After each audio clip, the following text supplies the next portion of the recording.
ನಮಸ್ಕಾರ, ಕನ್ನಡ ಒನ್ನಿಗೆ ಸ್ವಾಗತ. ನಾನು ಭಾಗ್ಯನಾರಾಯಣ ಬೊಗೋರಪು. ಬಸವನಗೌಡ ಪಾಟೀಲ್ ಯತ್ನಾಳ್ BJPಯಿಂದ ಉಚ್ಚಾಟನೆಗೊಂಡಿದ್ದಾರೆ. 6 ವರ್ಷದವರೆಗೆ ನಿಮ್ಮನ್ನು ಉಚ್ಚಾಟನೆ ಮಾಡಿದ್ದೀವಿ ಅಂತ ಕೇಂದ್ರ ಶಿಸ್ತು ಸಮಿತಿ, BJPಯ ಕೇಂದ್ರ ಶಿಸ್ತು ಸಮಿತಿಯ ಕಾರ್ಯದರ್ಶಿ ಓಂ ಪಾಠಕ್ ಅವರು ಒಂದು ಆದೇಶವನ್ನು ಹೊರಡಿಸಿದ್ದಾರೆ. ಪಕ್ಷದ ವಿರುದ್ಧ ಹೇಳಿಕೆಗಳನ್ನು ಕೊಡುವ ಮೂಲಕ ನಿಮ್ಮಿಂದ ಪಕ್ಷಕ್ಕೆ ಸಾಕಷ್ಟು ಹಿನ್ನಡೆಯಾಗಿದೆ, ಸಾಕಷ್ಟು ಗೊಂದಲ ಆಗಿದೆ, ನಿಮ್ಮನ್ನು ಆ ಕಾರಣಕ್ಕಾಗಿಯೇ ಪಕ್ಷದಿಂದ ಉಚ್ಚಾಟನೆ ಮಾಡ್ತಾ ಇದ್ದೀವಿ ಅಂತ ಆದೇಶದಲ್ಲಿ ಸ್ಪಷ್ಟವಾಗಿ ಹೇಳಲಾಗಿದೆ. ಇದು 6 ವರ್ಷದವರೆಗೆ ಅಂತ ಹೇಳ್ತಾ ಇದ್ದಾರೆ. ಅದು ಮುಂದಕ್ಕೆ ಏನಾಗುತ್ತೆ ಅನ್ನೋದ್ರ ಬಗ್ಗೆ ಆಮೇಲೆ ವಿವರಿಸ್ತೀನಿ. ಈಗ ಮೊದಲಿಗೆ ನೋಡೋದಾದರೆ ಇದು 1.5-2 ವರ್ಷದಿಂದ ಕುದೀತಾ ಇದ್ದಂತಹ ವಿಚಾರ. ಯಾವಾಗ ಯಡಿಯೂರಪ್ಪನವರು ಬಿಗಿ ಹಿಡಿತ ಹಿಡ್ಕೊಂಡು BJPಯಲ್ಲಿ ನನ್ನನ್ನು ಮುಖ್ಯಮಂತ್ರಿಯಿಂದ ಇಳಿಸಿದ್ರಿ ಸರಿ, ಆದರೆ ಮುಂದಕ್ಕೆ ನನ್ನ ಮಕ್ಕಳಿಗೆ ಒಳ್ಳೆಯ ಸ್ಥಾನಗಳನ್ನು ಕೊಡಬೇಕು, MP ಒಬ್ಬರಾಗಬೇಕು, MLA ಒಬ್ಬರಾಗಬೇಕು, ಪ್ಲಸ್ ರಾಜ್ಯಾಧ್ಯಕ್ಷನ ಪಟ್ಟವನ್ನು ನನ್ನ ಮಗನಿಗೆ ಕೊಡಬೇಕು ಅಂತ ವಿಜಯೇಂದ್ರ ಹೆಸರನ್ನು ಹಿಡ್ಕೊಂಡು ದೆಹಲಿಯಲ್ಲಿ ಗಟ್ಟಿಯಾಗಿ ಕೂತಾಗಲೇ ಯತ್ನಾಳ್ ಕೊತ ಅಂತ ಕುದಿಯೋದಕ್ಕೆ ಶುರು ಮಾಡಿದ್ರೆ. ಯಾಕಂದರೆ ಅಪ್ಪಂದು ಮುಗೀತು, ಈಗ ಮಗನನ್ನು ನಾವು ಸಹಿಸ್ಕೊಂಡಿರಬೇಕಾ ಅಂತ. ಯಾಕಂದರೆ ಮೊದಲಿಂದಲೂ ಸಹ ಯಡಿಯೂರಪ್ಪ ಮತ್ತು ಯತ್ನಾಳ್ಗೆ ಆಗಬರಲ್ಲ. ಸೊ ಇದರ ಹಿನ್ನೆಲೆಯಲ್ಲಿ ಯಡಿಯೂರಪ್ಪನವರ ಹಿಡಿತ, ಪಕ್ಷದ ಮೇಲೆ ಹಿಡಿತ ಮತ್ತು ಆ ಸಮುದಾಯದ ಪ್ರಾಮುಖ್ಯತೆ ಜೊತೆಗೆ ಯಡಿಯೂರಪ್ಪನವರ ಹೆಸರು ಎಲ್ಲವನ್ನ ಗಮನದಲ್ಲಿಟ್ಕೊಂಡು BJP ಯಡಿಯೂರಪ್ಪನವರ ಬೇಡಿಕೆಗೆ ಅವರು ಒಪ್ಪಲೇಬೇಕಾಯಿತು. ವಿಜಯೇಂದ್ರ ಅವರನ್ನು ರಾಜ್ಯಾಧ್ಯಕ್ಷರಾಗಿ ನೇಮಕ ಮಾಡಿತು.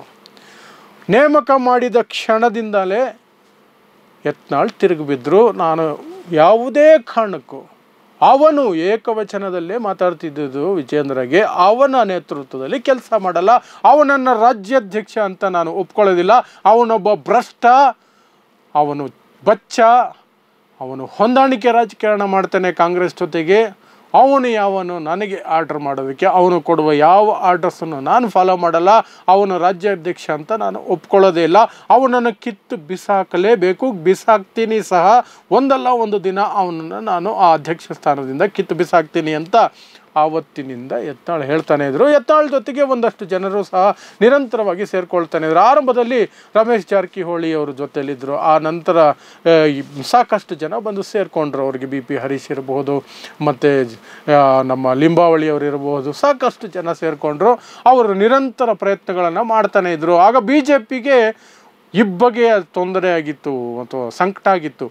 ಒಂದು ಕಡೆ ಹಿಂದುತ್ವದ ಫೈರ್ ಬ್ರ್ಯಾಂಡ್ ಆಗಿರುವ ಯತ್ನಾಳ್ರನ್ನ ಮುಟ್ಟಿದ್ರೆ ಪಂಚಮಸಾಲಿ ಸಮುದಾಯದಲ್ಲಿ ಅದು ಕೂಡ ಸಮಸ್ಯೆ ಆಗುತ್ತೆ. ಒಂದು ಸಮುದಾಯದ ವಿಚಾರದಲ್ಲೂ ಸಮಸ್ಯೆ ಆಗುತ್ತೆ, ಇನ್ನೊಂದು ಹಿಂದುತ್ವದ ಹೆಸರಿನಲ್ಲಿ ಫೈರ್ ಬ್ರ್ಯಾಂಡ್ ಅನ್ಸ್ಕೊಂಡಿರುವ ಯತ್ನಾಳ್ ಹಿಂದೂಗಳ ಹೆಸರಿನಲ್ಲಿ, ಹಿಂದುತ್ವದ ಹೆಸರಿನಲ್ಲಿ ಉಗ್ರವಾದ ಭಾಷಣಗಳನ್ನು ಮಾಡ್ತಾರೆ, ಮುಸ್ಲಿಂ ವಿರೋಧಿ ಭಾಷಣಗಳನ್ನು ಮಾಡ್ತಾರೆ. ಅದು ನಮಗೆ ಓಟ್ ತಂದು ಕೊಡುತ್ತೆ ಒಂದು ಮಟ್ಟಕ್ಕೆ. ಅವರನ್ನು ಮುಟ್ಟಿದ್ರೆ BJP ಹಿಂದುತ್ವದಲ್ಲಿ ಹಿಂದೆ ಬಿದ್ದಿದೆ ಅಂತ ಆಪಾದನೆ ಬರುತ್ತೆ, ಅವ್ರನ್ನ ಮುಟ್ಟೋ ಹಾಕಿಲ್ಲ. ಈ ಕಡೆ ವಿಜಯೇಂದ್ರನ್ನ ತೆಗೆದೇ ಬಿಡೋಣ ಅಂತ ನೋಡೋಕೆ ಹೋದರೆ ಯಡಿಯೂರಪ್ಪ ಗರಂ ಆಗ್ತಾರೆ. ಯಡಿಯೂರಪ್ಪ ಗರಂ ಆದರೆ ಮತ್ತೆ KJP ಕತೆಗಳೇನಾದರೂ ಶುರು ಆಗ್ಬಿಟ್ರೆ BJPಗೆ ದೊಡ್ಡ ಹಿನ್ನಡೆಯಾಗುತ್ತೆ. 2013ರಲ್ಲಿ KJP ಕಟ್ಟಿ ಯಡಿಯೂರಪ್ಪ 10%ವರೆಗೂ ಓಟ್ ತಗೊಂಡಿದ್ರು. ಆ ಮೂಲಕ BJPಗೆ ಮಣ್ಣು ಮುಗಿಸಿದರು. ಆ ಭಯ ಒಂದು ಕಡೆ, ಈ ಕಡೆ ಹಿಂದುತ್ವದ ಫೈರ್ ಬ್ರ್ಯಾಂಡ್ ಆಗಿರುವ ವ್ಯಕ್ತಿಯನ್ನು ಮುಟ್ಟೋದಕ್ಕೂ ಭಯ. ಹೀಗೆ 1 ವರ್ಷದಿಂದ ತಳ್ಕೊಂಡೇ ಬಂದರು. ಆ ನಂತರ ಒಂದು ಹಂತಕ್ಕೆ ಹೋದ್ಮೇಲೆ ಯತ್ನಾಳ್ರವರ ದಿನ ಬೆಳಗ್ಗೆ ಆದರೆ ದಾಳಿಯನ್ನು ಸಹಿಸ್ಕೊಳ್ಳೋಕ್ಕಾಗದಿರ ಒಂದು ನೋಟಿಸನ್ನು ಒಂದು 3-4 ತಿಂಗಳಿಂದ ಕೊಟ್ಟಿದ್ದರು. ಕಾರಣ ಕೇಳಿ ನೋಟಿಸ್ ಕೊಟ್ಟಿದ್ದರು. ನೀವು ಯಾಕೆ ಇಷ್ಟೊಂದು ಮಾತಾಡ್ತಿದ್ದೀರಾ, ಪಕ್ಷ ವಿರೋಧಿ ಏನೇ ಇದ್ದರೂ ಸಹ ಪಕ್ಷದ ವೇದಿಕೆಯಲ್ಲಿ ಮಾತಾಡಿ, ಅಲ್ಲಿ ಮಾತಾಡಬೇಡಿ, ಇದಕ್ಕೆ ಒಂದು ಉತ್ತರ ಕೊಡಿ ಅಂತ. ಆಗ ನಮ್ಮ ಯತ್ನಾಳ್ ಅವರು ಸುಮಾರು 8-10 ಪುಟದ ಉತ್ತರ ಕೊಟ್ಟಿದ್ದರಂತೆ. ಈ ವಂಶ ಪಾರಂಪರ್ಯ ರಾಜಕಾರಣ, ಯಡಿಯೂರಪ್ಪ ಮಗನ ಭ್ರಷ್ಟಾಚಾರ, ಹೊಂದಾಣಿಕೆ ರಾಜಕಾರಣ, ಅದೆಲ್ಲ ವಿವರಿಸಿ ಒಂದು ಪತ್ರ ಬರೆದಿದ್ರು. ಆಗ BJP ಏನೂ ಹೇಳಲಿಲ್ಲ, ಸರಿ ಅಂತಲೂ ಹೇಳಲಿಲ್ಲ, ನೋಡೋಣ ಅಂತ ಹೇಳಲಿಲ್ಲ, ಏನೂ ಇಲ್ಲ, ಸೈಲೆಂಟ್ ಆಗಿತ್ತು. ಆದರೆ ಮತ್ತೆ ಸ್ವಲ್ಪ ದಿನ ಆದ ತಕ್ಷಣವೇ ಯತ್ನಾಳ್ ಅವರು ಮತ್ತೆ ದೊಡ್ಡ ಮಟ್ಟದಲ್ಲಿ ದಾಳಿ ಮಾಡೋಕ್ಕೆ ಶುರು ಮಾಡಿದ್ರು. ದಿನ ಬೆಳಗಾದರೆ ವಿಜಯೇಂದ್ರನ ಬಾಯಿಗೆ ಬಂದಂಗೆ ಬೈಯೋಕ್ಕೆ ಶುರು ಮಾಡಿದ್ರು. ವಿರೋಧ ಪಕ್ಷದ ನಾಯಕರನ್ನು ಸಹ ಅಷ್ಟು ಬೈಯೋದಿಲ್ಲ, ಆ ಮಟ್ಟಕ್ಕೆ ಹೋಗಿ ಬೈಯೋದಕ್ಕೆ ಶುರು ಮಾಡಿದ್ರು. ಈ ಕಡೆ ವಿಜಯೇಂದ್ರಗೂ ತಾಳ್ಮೆಗೆಡ್ತು. ವಿಜಯೇಂದ್ರ ಪಟಾಲಂನ ಚೂ ಬಿಟ್ರು, ನೀವು ಯತ್ನಾಳ್ ಮೇಲೆ ದಾಳಿ ಮಾಡಿ ಅಂತ. ಅದರ ನೇತೃತ್ವವನ್ನು ರೇಣುಕಾಚಾರ್ಯ ವಹಿಸ್ಕೊಂಡ್ರು. ರೇಣುಕಾಚಾರ್ಯ ಈ ಕಡೆ ಯತ್ನಾಳಿಗೆ ಬಾಯಿಗೆ ಬಂದಂಗೆ ಬೈಯೋದು, ಆ ಕಡೆ ಯತ್ನಾಳನ್ ಟೀಮ್ ವಿಜಯೇಂದ್ರಗೆ ಬಾಯಿಗೆ ಬಂದಂಗೆ ಬೈಯೋದು. ಟೀಮ್ ಏನು ಯತ್ನಾಳೇ ನೇರವಾಗಿ ದಿನ ಬೆಳಗಾದರೆ ಯಡಿಯೂರಪ್ಪನೂ ಸೇರಿಸ್ಕೊಂಡು ಅಪ್ಪ ಮಗಳು ಮಗ ಇಬ್ಬರಿಗೂ ಸೇರಿಸ್ಕೊಂಡು ಬಾಯಿಗೆ ಬಂದಂಗೆ ಬೈಯೋದು. ಇದು ತಾರಕಕ್ಕೆ ಹೋಗ್ತಾ ಹೋಗ್ತಾ ಹೋಗ್ತಾ ಯಡಿಯೂರಪ್ಪಗೆ ತಲೆ ಕೆಡ್ತು. ಹೋಗಿ ಹೈಕಮಾಂಡ್ಗೆ ದೊಡ್ಡದಾಗಿ ದೂರು ಕೊಟ್ಟರು, ಏನು ನಡೀತಾ ಇದೆ, ಇದನ್ನು ಸಹಿಸ್ಕೊಳ್ಳೋಕ್ಕಾಗೋದಿಲ್ಲ, ಏನಾದರೂ ಒಂದು ಕ್ರಮ ಕೈಗೊಳ್ಳಿ ಅಂತ. ಆ ನಿಟ್ಟಿನಲ್ಲಿ 2ನೇ ನೋಟಿಸ್ ಫೆಬ್ರವರಿ 10ನೇ ತಾರೀಕು ಯತ್ನಾಳ್ಗೆ ಹೋಗಿತ್ತು. 72 ಗಂಟೆಗಳಲ್ಲಿ ಉತ್ತರ ಕೊಡಿ ಅಂತ.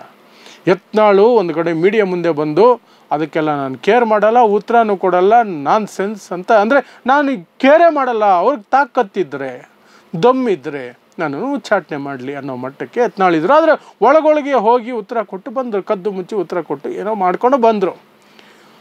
ಅದಾಗಿದ್ದು ಸ್ವಲ್ಪ ದಿನವರೆಗೂ ಒಂದು 4-5 ದಿನ ಸುಮ್ಮನಿದ್ರು. 6ನೇ ದಿನ 7ನೇ ದಿನಕ್ಕೆ ಮತ್ತೆ ಯತ್ನಾಳ್ರ ನಾಲಿಗೆಗೆ ಬ್ರೇಕ್ ಬೀಳಲಿಲ್ಲ. ನಿರಂತರವಾಗಿ ಅವರು ಅದನ್ನೇ ಸಾಧಿಸ್ಕೊಂಡು ಹೋದರು. ಇನ್ನೊಂದು ಕಡೆ ಒಂದಷ್ಟು ಸಮುದಾಯದ ಸ್ವಾಮೀಜಿಗಳ ವಿರುದ್ಧನೂ ಮಾತಾಡೋದಕ್ಕೆ ಶುರು ಮಾಡಿದ್ರು.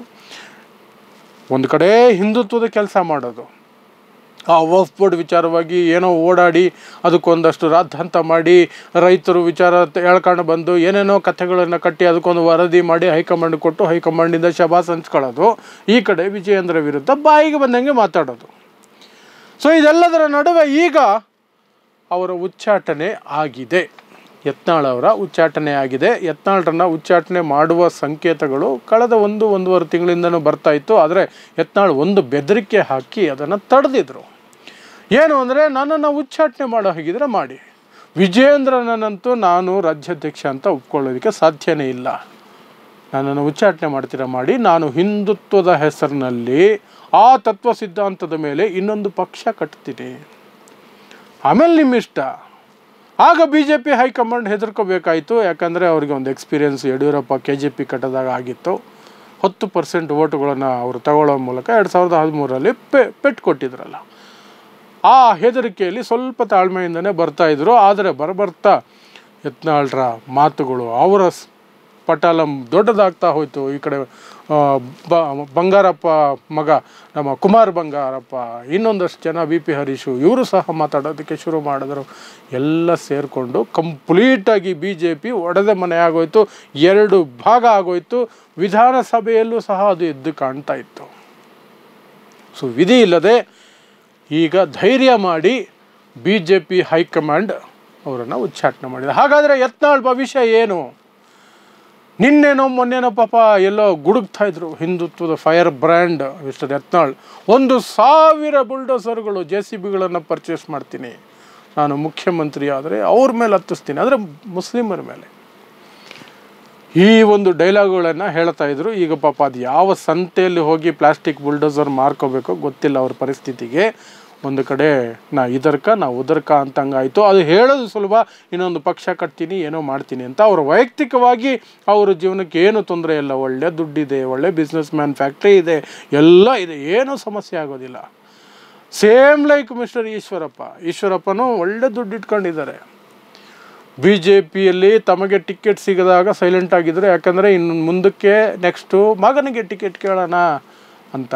ಮಗನಿಗೂ ಯಾವಾಗ ಟಿಕೆಟ್ ಕೊಡಲಿಲ್ವೋ ಬಂಡಾಯ ಜೋರಾಗಿ ಎದ್ರು, ಪಕ್ಷದಿಂದ ಉಚ್ಚಾಟನೆ ಆದರು. ಆಮೇಲೆ ದಿನ ಬೆಳಗಾದರೆ ಈಗ ಬೇಡ್ಕೊಳ್ತವ್ರೆ ಪಕ್ಷಕ್ಕೆ ವಾಪಸ್ ಕರ್ಕೊಳ್ಳಿ ಅಂತ. ಅವ್ರನ್ನ ಕರ್ಕೊಳ್ಳೋದಿಲ್ಲ ಸದ್ಯಕ್ಕೆ. ಎಲೆಕ್ಷನ್ ಇದ್ದಾಗ, ಎಲೆಕ್ಷನ್ ಹತ್ತಿರ ಬಂದಾಗ ಕರ್ಕೊಳ್ತಾರೆ, ಅಲ್ಲಿವರೆಗೂ ಕರ್ಕೊಳ್ಳಲ್ಲ.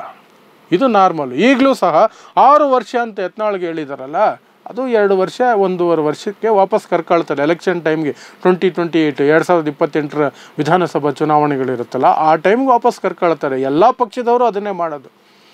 ಉಚ್ಚಾಟನೆ ಮಾಡ್ತಾರೆ 1 ವರ್ಷ 2 ವರ್ಷ, ಆಮೇಲೆ ನಮ್ಮದೇನೋ ಮಿಸ್ಅಂಡರ್ಸ್ಟ್ಯಾಂಡಿಂಗ್ ಇತ್ತು, ಹಂಗಿತ್ತು ಹಿಂಗಿತ್ತು, ಈಗೆಲ್ಲ ಒಂದಾಗಿದ್ದೀವಿ ಅಂತ ತಪ್ಕೊಂಡು ಕೈ ಹಿಡ್ಕೊಂಡು ಮೇಲೆ ಕೆತ್ಕೊಂಡು ಒಂದು ಫೋಟೋ ತಗೊಂಡು ಎಲೆಕ್ಷನ್ ಟೈಮ್ಗೆ ಎಲ್ಲ ಸರಿ ಹೊಂದಿಕೊಳ್ಳಿ. ಯಾಕಂದರೆ ಯತ್ನಾಳ್ಗೆ BJP ಬಿಟ್ಟರೆ ಬೇರೆ ಪಕ್ಷಕ್ಕೆ ಹೋಗೋದು ಕಷ್ಟ. ಈ ಹಿಂದೆ JDSಲ್ಲಿದ್ದರು, ಆದರೆ ಈಗ ವಾಪಸ್ JDSಗೆ ಹೋಗೋದು ಕಷ್ಟ.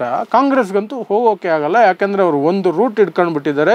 ಮುಸ್ಲಿಂ ವಿರೋಧಿ ಹೇಳಿಕೆಗಳ ಮೂಲಕನೇ ನನ್ನ ಭವಿಷ್ಯ ಇರೋದು, ಮುಸ್ಲಿಂ ವಿರೋಧಿ ರಾಜಕಾರಣನೇ ನನ್ನ ಭವಿಷ್ಯ, ಹಿಂದುತ್ವದ ಹೆಸರಿನಲ್ಲೇ ನಾನು ಓಟ್ ಪಡ್ಕೊಳ್ಬೇಕು, ಹಿಂದುತ್ವದ ನಾಯಕನಾಗೇ ನಾನು ಮೇಲಕ್ಕೆ ಬರಬೇಕು ಅನ್ನುವಂಥ ಒಂದು ವಿಷಕಾರಿ ತಮ್ಮ ಸಿದ್ಧಾಂತವನ್ನು ಮೈಗೂಡಿಸ್ಕೊಂಡ್ಬಿಟ್ಟಿದ್ದಾರೆ, ಒಳಗೆ ಕೂರಿಸ್ಕೊಂಡ್ಬಿಟ್ಟಿದ್ದಾರೆ. ಹಾಗಾಗಿ ಕಾಂಗ್ರೆಸ್ಗಂತೂ ಹೋಗೋಕ್ಕೆ ಸಾಧ್ಯನೇ ಇಲ್ಲ.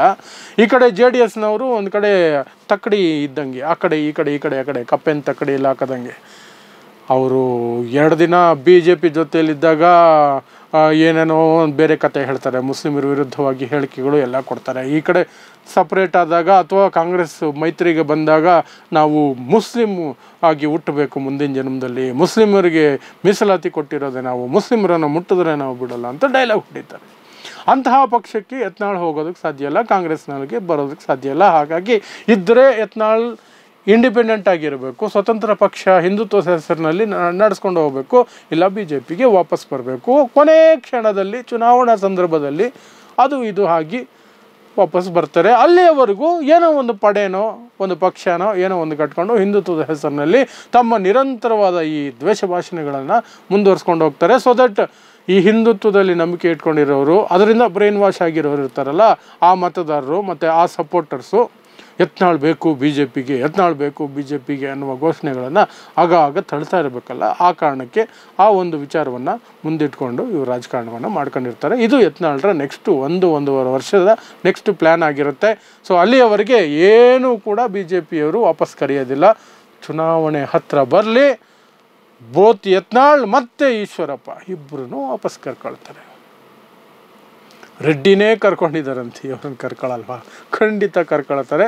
ಆ ಟೈಮಲ್ಲಿ ಎಲ್ಲರೂ ಕೈ ಹಿಡ್ಕೊಂಡು ನಾವು ಒಂದೇ ಪ್ರಾಣ, ದೇಹಗಳು ಮಾತ್ರ ಬೇರೆ ಅಂತ ಪೋಸ್ ಕೊಡ್ತಾರೆ. ಅದು BJP ಮಾತ್ರ ಅಲ್ಲ, ಕಾಂಗ್ರೆಸ್ದು ಅಷ್ಟೇ, JDSದು ಅಷ್ಟೇ. ಚುನಾವಣೆಗಳು ಬಂದಾಗ ಯಾರ್ಯಾರ ಜೊತೆಲಾಗಿ ಕೈ ಹಿಡ್ಕೊಂಡು ಮೇಲೆ ಕೆತ್ಕೊಂಡು ಡ್ರಾಮಾಗಳು ಮಾಡ್ತಾರೆ ಅಂದರೆ ಅದನ್ನು ನೋಡೋಕ್ಕೆ 2 ಕಣ್ಣು ಸಾಲದು ನಮಗೆ.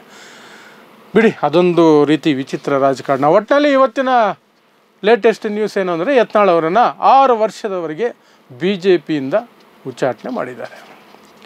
ನೋಡ್ತಾ ಇರಿ ಸಮಾಜಕ್ಕಾಗಿ ಕನ್ನಡ 1 ನ್ಯೂಸ್. ನಮಸ್ಕಾರ.